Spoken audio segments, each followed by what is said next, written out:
Bom dia, boa tarde pessoal. A gente vai dar início hoje à primeira atividade do nosso primeiro roteiro do quarto bimestre.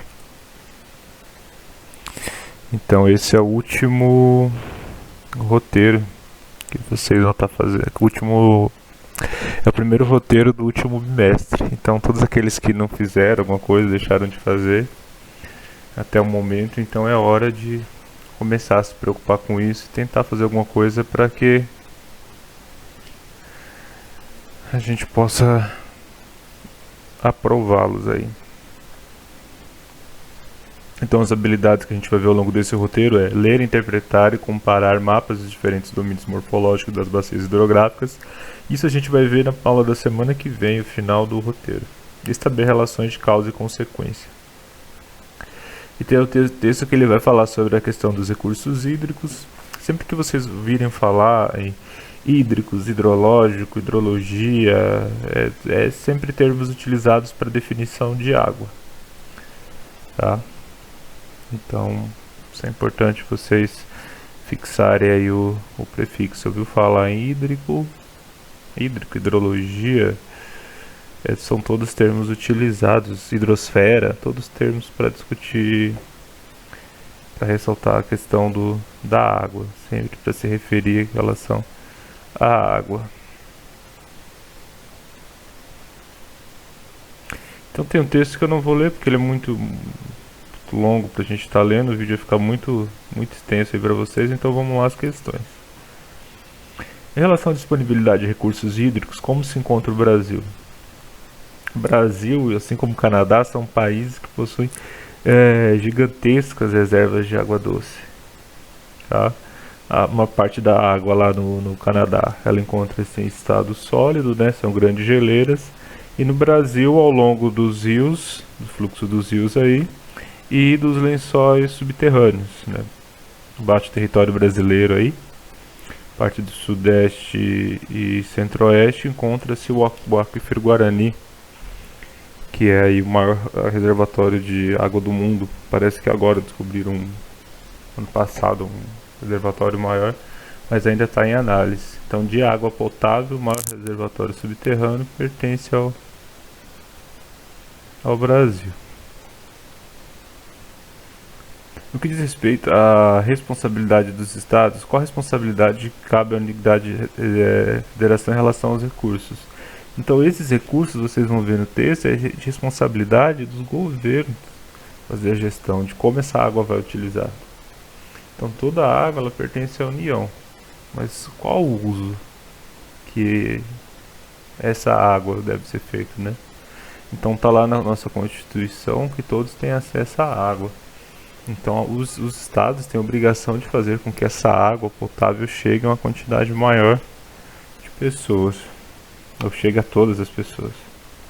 O Objetivo de Desenvolvimento Sustentável, número 6, é assegurar a disponibilidade de gestão sustentável da água e saneamento para todos. Qual a dificuldade do Brasil em garantir acesso à água e ao saneamento básico para todo cidadão? Então, assim, se vocês respondem isso sem ler o texto, sem refletir, vocês vão colocar aí, pelo que eu conheço já de respostas anteriores, é corrupção, que um político não investe, não sei o quê. Só que são vários fatores que são colocados aí, tá? Primeiro, a água no Brasil ela não é encontrada em todos os lugares, ela não está dividida de maneira homogênea. Então você tem lugares que tem uma grande quantidade de água e você tem lugares em que a água é um recurso mais escasso. Então você tem o que? Você tem a região norte, que a quantidade de água aí é extremamente volumosa, né?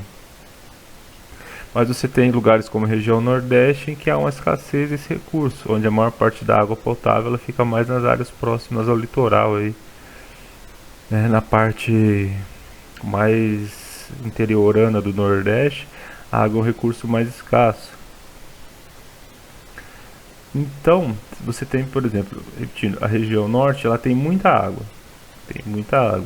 Só que as distâncias, elas são muito grandes nessa região. É uma região com baixa densidade demográfica. Então, o estado encontra uma dificuldade de abastecer devido ao tamanho dessa região e principalmente criar uma rede de saneamento e esgoto devido a como as pessoas são espaçadas nesse lugar. Então você tem pequenas comunidades em diversos lugares esparramados. Você tem lugares na região norte em que o acesso é só por meio dos rios, por exemplo, não tem estradas. Tem lugares da região norte que o acesso é só por meio de avião, município, para você chegar lá só por avião, porque não dá para chegar pelos rios, não dá para chegar por terra. Então olha a dificuldade em se plantar uma rede de esgoto nessa região. E tem lugares, por exemplo, em que a água chega, tem regiões do Brasil em que a água consegue chegar a um número grande de pessoas, ou praticamente todas as pessoas, mas aí a gente esbarra naquela da qualidade da água.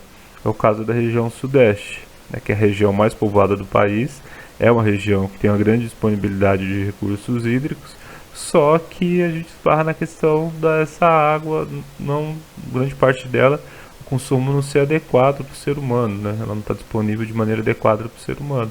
Por quê? Porque falta saneamento básico. Então essa região, realmente a região sudeste, ela é uma região que ela é extremamente problemática, porque você tem disponibilidade de recurso, né? Tem dinheiro para se produzir, a região mais rica, no entanto o esgoto continua sendo jogado nos rios. Então isso acontece por vários fatores. Um que eu falei que os alunos adoram citar é a corrupção, tá? Influencia. Só que, por exemplo, como é que você vai criar uma rede de saneamento, uma rede de esgoto na cidade de São Paulo, que foi toda construída sem nenhum tipo de planejamento? Então ele é um processo extremamente caro e demorado. Dá para fazer? Dá para fazer. Mas acaba não sendo uma prioridade governamental, porque são obras que não são vistas, né?